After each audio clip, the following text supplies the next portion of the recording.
Have you ever wanted to shorten or lengthen a cardigan or change the number of buttons or the size of the buttons you'll use? With the Knitting Toolkit Button Bands tool, you can easily make changes to your cardigans.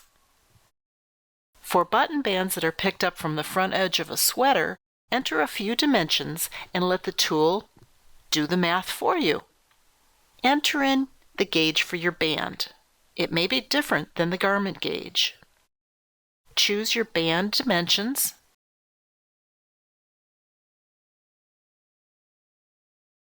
and your button dimensions. Where do you want the top and the bottom buttons placed?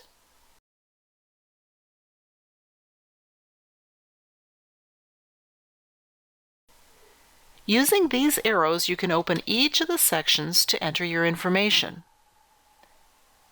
Based on what you entered, the tool will tell you how many stitches to pick up and where to position the buttons. Follow your pattern instructions or use your favorite buttonhole technique to knit the buttonholes and complete the band. Look for all of the tools in the Knitting Toolkit.